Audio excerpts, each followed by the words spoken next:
नमस्कार मेरे प्रिय साथी मित्रों। आज साथियों 4 दिसंबर है। आज की कुछ महत्वपूर्ण खबर देखेंगे जो विद्यार्थियों से जुड़ी खबर है साथियों। ये देखते हैं, पहला खबर है सहायक अभियंता की सैकड़ों रिक्तियां 550 पद से संतुष्ट नहीं। उत्तर प्रदेश लोक सेवा आयोग इसी सप्ताह शुरू करेगा यही भर्ती पद बढ़वाने के लिए अभ्यर्थियों ने अभी से शुरू किया अभियान। रिक्त भेजने को विभिन्न विभागों से अभ्यर्थी कर रहे हैं पत्राचार। उत्तर प्रदेश पालिका केंद्रीय सेवा के रिक्त पद भी जोड़ने की मांग उठाई गई है। इसमें साथियों अभियंता के जो पद या जो रिक्तियां निकली है साथियों उससे संतुष्ट नहीं। विद्यार्थियों को मांग है इसे और बढ़ाया जाए। उत्तर प्रदेश लोक सेवा आयोग की ओर से इसी सप्ताह विज्ञापित होने जा रही सम्मिलित राज्य अभियंत्रण सेवा परीक्षा 2024 के तहत सहायक अभियंता यानी एई के 550 पदों को लेकर अभ्यर्थी संतुष्ट नहीं है। 3 साल बाद शुरू होने जा रही भर्ती में पदों की संख्या बढ़वाने को लेकर अभ्यर्थी मुख्यमंत्री से लेकर विभागों से पत्राचार कर रहे हैं। अभ्यर्थियों का तर्क है कि प्रदेश के तकरीबन 10 लाख बेरोजगार पिछले 3 साल से करीब यही भर्ती का इंतजार कर रहे हैं। आयोग ने 550 पदों पर भर्ती सूचना जारी की है, जबकि विभिन्न विभागों में बड़ी संख्या में पद खाली पड़े हैं। प्रमुख सचिव नगर विकास विभाग को भेजे गए पत्र में लिखा गया है कि उत्तर प्रदेश पालिका के केंद्रीय सेवा के सहायक अभियंता सिविल ट्रैफिक पर्यावरण के सैकड़ों पद पिछले कई वर्षों से खाली हैं। इसके चलते प्रदेश के विकास कार्य तो प्रभावित हो ही रही है, कार्य की गुणवत्ता पर भी प्रतिकूल असर पड़ रहा है। इन पदों पर भर्ती के लिए अधियाचन लोक सेवा आयोग को नहीं भेजा गया है। निकायों में केंद्रीय कर्मियों के पदों की संख्या 3085 से बढ़ाकर 6686 हो गई है। इस पुनर्गठन के बाद अकेले सिविल अभियंत्रण संवर्ग की संख्या 418 से बढ़कर 1517 हो गई। इसके अलावा नए कैडरों पर्यावरण जैसे 163 पद और नगर नियोजन के 97 पद की शुरुआत हुई है। चूँकि सहायक अभियंता की भर्ती की 3-4 साल के बाद ही निकाली जाती है, इसीलिए यदि नगर विकास विभाग की ओर से नवसृजित पदों का अधियाचन जल्द आयोग को नहीं भेजा गया तो इन पर भर्ती 3-4 वर्षों से लटक जाएगी। बात सही है साथियों, ये विद्यार्थियों की मांग जायज़ है साथियों। 3-4 साल में वैकेंसियाँ निकलती हैं, वो भी बहुत कम वैकेंसियाँ हैं, और अधियाचन और बहुत सारे विभागों में पद खाली है। इसके लिए विद्यार्थी चाह रहे हैं सभी निकाला जाए पद, नहीं तो फिर 4 से 5 साल इंतजार करना पड़े वैकेंसी के लिए। ये रहा साथियों लोक सेवा आयोग संबंधी खबर। नेक्स्ट खबर है साथियों टीचिंग से संबंधित है, जिसमें साथियों आप लोगों के लिए अच्छी खबर है साथियों। असिस्टेंट प्रोफेसर 9-10 फरवरी और टी के 4-5 अप्रैल को परीक्षा कराने की संभावना व्यक्त किया गया है। उत्तर प्रदेश लोक सेवा आयोग ने वर्ष 2022 के उच्च शिक्षा की असिस्टेंट प्रोफेसर, माध्यमिक शिक्षा की प्रशिक्षित स्नातक शिक्षक यानी टीजीटी तथा प्रवक्ता संवर्ग यानी पीजीटी भर्ती की लिखित परीक्षाएं आयोजित किए जाने का निर्णय लिया गया है। शिक्षा सेवा चयन आयोग की परीक्षा समिति की बैठक में लिए गए निर्णय के क्रम में परीक्षा नियंत्रक डीपी सिंह ने तीनों भर्तियों की परीक्षा तिथि प्रस्तावित कर प्रदेश के सभी 75 जनपदों के जिलाधिकारियों को परीक्षा केंद्रों की सूची उपलब्ध कराने के लिए पत्र भेजा है। पत्र में लिखा है कि विज्ञापन संख्या 51 असिस्टेंट प्रोफेसर की परीक्षा 9 व 10 फरवरी, विज्ञापन संख्या 1-22 टीजीटी परीक्षा 4 व 5 अप्रैल तथा विज्ञापन संख्या 2-2022 पीजीटी की लिखित परीक्षा 11-12 अप्रैल को प्रस्तावित है। ये साथियों टीजीटी की परीक्षा बात करें तो साथियों 4 और 5 अप्रैल है साथियों, और 4-5 अप्रैल टीजीटी पीजीटी साथियों। और टीजीटी को पीजीटी की बात करें तो साथियों 11 और 12 अप्रैल को संभावित है साथियों। असिस्टेंट प्रोफेसर 9 और 10 फरवरी ये साथियों अप्रैल में होगा साथियों आपका टीजीटी पीजीटी। परीक्षा अध्यादेश के मानकों के अनुरूप मुख्यालय से 10 किलोमीटर में सुगम यातायात वाले राजकीय एडेड परीक्षा केंद्रों की सूची उपलब्ध कराई जानी है। इसके पूर्व शिक्षा सेवा चयन आयोग के अध्यक्ष प्रोफेसर कीर्ति पांडे ने परीक्षा अध्यादेश के मानकों के अनुरूप परीक्षा केंद्रों की सूची उपलब्ध कराने के लिए 11 नवंबर को सभी जिलाधिकारियों को पत्र भेजा था। इसमें यह स्पष्ट नहीं किया गया था कि परीक्षा किन किन तिथियों में आयोजित होनी है।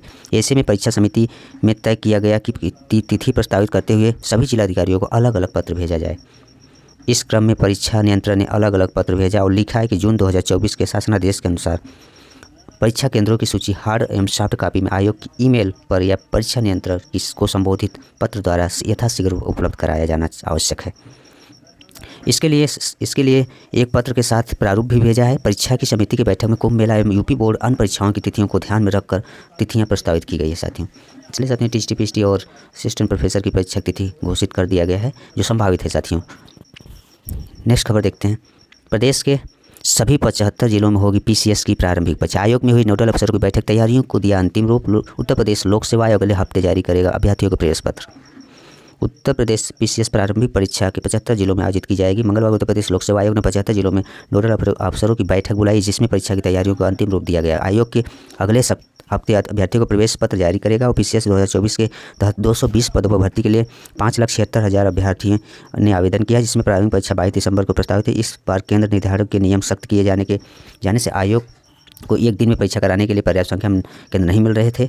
पीसीएस प्रारंभिक परीक्षा की विशिष्ट श्रेणी में रखते हुए शासन ने नियम शिथिल किए तो एक दिन में परीक्षा कराने के लिए केंद्रों की व्यवस्था हो सकी। हालांकि इसके बाद भी आयोग को सभी 75 जिलों में परीक्षा करानी पड़ रही है। यही विद्यार्थी बार बार साथियों धरना मांग कर रहे थे 75 जिलों में कराइए, और सभी में जीआईसी कॉलेज, सरकारी कॉलेजेस, जितने अच्छे कॉलेजेस हैं उनको आप लीजिए। 41 जिले में करा रहे थे साथियों। इतना प्रदर्शन के बाद साथियों उत्तर प्रदेश लोक सेवा आयोग झुका, जिसके लिए 5,65,459 अभ्यर्थियों ने आवेदन किए थे। इस बार जो है साथियों 10,000 इतने अभ्यर्थी कम है साथियों, लगभग 10,000 से अधिक कम है। लेकिन परीक्षा वाले जिलों की संख्या 51 से बढ़ाकर सीधे 75 कर दी गई। इसमें 51 41 था, जिसमें पीसीएस प्रारंभिक परीक्षा के लिए निजी स्कूलों को केंद्र नहीं बनाया गया है। शासन ने जिला मुख्यालय से 10 किलोमीटर की दूरी तक ही केंद्र की अनिवार्यता से संबंधित नियम शिथिल किए हैं। परीक्षा एक दिन में कराई जा सके तो इसके लिए विश्वविद्यालय, मेडिकल कॉलेजेज और इंजीनियरिंग कॉलेजेज को भी इस बार परीक्षा केंद्र बनाया गया है। इसके बावजूद आयोग को सभी 75 जिलों में परीक्षा करानी पड़ रही है, जो पहली बार होने जा रहा है। जून 2024 को शासन की ओर से जारी गाइडलाइन के अनुसार पीसीएस परीक्षा के लिए नोडल अधिकारी संबंधित जिले के डीएम होंगे। इसके पहले एडीएम स्तर की किसी अफसर को नोडल अधिकारी नियुक्त किया जाता था। मंगलवार को आयोग में सभी 75 नोडल अधिकारियों को बैठक आयोजित की गई, जिसमें जिलाधिकारी उनके साथियों सभी प्रतिनिधि शामिल हुए, जिसमें जून 2024 में जारी शासन आदेश में उल्लिखित निर्देश के अनुरूप परीक्षा कराने के लिए नोडल अधिकारी के साथ चर्चा की गई। परीक्षा की तैयारियों का अंतिम रूप दिया गया। परीक्षार्थियों के साथ 7 कर्मचारियों की भी होगी तलाशी। परीक्षार्थियों के साथ परीक्षा केंद्रों पर तैनात कर्मियों की भी कक्ष में आने पर सघन तलाशी ली जाएगी और परीक्षा पूर्ण होने से पहले किसी भी परीक्षार्थी की परीक्षा केंद्र छोड़ने की अनुमति नहीं दी जाएगी। महिला अभ्यर्थियों की तलाशी के लिए महिला कार्मिक की ड्यूटी लगाई जाएगी। यह उत्तर प्रदेश से संबंधित, जिसमें अभी बात करें आरओ के साथियों, अभी आरओ के लिए साथियों विद्यार्थियों को लंबा इंतजार करना पड़े। उनके क्या निर्णय आता है आरओ के लिए, अभी निर्णय का इंतजार है अभ्यर्थियों को। अब आरओ प्रारंभिक परीक्षा 2023 पर निर्णय का इंतजार है। आयोग ने पीसीएस की तरह यह परीक्षा भी 2 दिन कराने का निर्णय लिया था, लेकिन अभ्यर्थियों के आंदोलन के बाद आयोग ने इस निर्णय पर विचार करने के लिए कमेटी का गठन करना पड़ा। कमेटी की ओर से रिपोर्ट सौंपे जाने के बाद आयोग तय करेगा कि परीक्षा पूर्व की बात एक ही दिन में कराई जाए या 2 दिन में कराई जाए। साथियों जिसमें अभी बीपीएससी से संबंधित भी खबर आ रहा है साथियों, विद्यार्थी धरना में है, विरोध प्रदर्शन में है साथियों की, वो भी बीपीएससी भी 2 दिन में कराने की फिराक में है, लेकिन अभी ये स्पष्ट नहीं है साथियों। लेकिन एडमिट कार्ड न देने की वजह से साथियों अभी विद्यार्थी संशय बने हैं। आइए देखते हैं अगला खबर साथियों। अगला खबर साथियों बिहार से है। रोजगार देने में बिहार तीसरे पायदान पर। सोचिए साथियों, उत्तर प्रदेश इतना बड़ा राज्य होने के बाद भी साथियों ये स्थिति बनी हुई है। राज्य के लोगों को गीत संगीत के क्षेत्र में भी रोजगार मिल रहा है। शादी विवाह सहित अन्य समारोह में भी गाना बजाना कर रोजगार पाने के मामले में बिहार देश में तीसरे पायदान पे है। देश में सबसे अधिक उत्तर प्रदेश में लोग गीत संगीत के क्षेत्र में रोजगार कर रहे हैं, सबसे अधिक उत्तर प्रदेश में है, उसके बाद बिहार तीसरे स्थान पर। केंद्र सरकार के ई श्रम पोर्टल पर हुए निबंधन से ये खुलासा हुआ है। पोर्टल पर निबंधन के अनुसार गीत संगीत के क्षेत्र में देश में 1,07,000 लोगों को रोजगार मिला है। इस सबसे अधिक साथियों उत्तर प्रदेश में 27,435 लोग को रोजगार मिला। दूसरा स्थान महाराष्ट्र है, जिसमें 9,000 से अधिक, और तीसरे स्थान पर बिहार को रखा गया है। उसके बाद बाकी क्रम साथियों हैं। इस क्षेत्र में 77% पुरुष कर रहे हैं काम, और 22% है महिलाएं। गाना बजाना से लेकर वाद्य यंत्रों की मरम्मत भी कर रहे हैं लोग। ये रहा साथियों रोजगार देने के मामले में एक रिपोर्ट जो केंद्र सरकार की ई श्रम पोर्टल पर हुए निबंधन से हुआ खुलासा। देश में पहले स्थान पर उत्तर प्रदेश बना हुआ। ये कहने की बात है साथियों, आगे देखते हैं क्या होता है। ये रहा साथियों आज की कुछ महत्वपूर्ण खबर। धन्यवाद साथियों।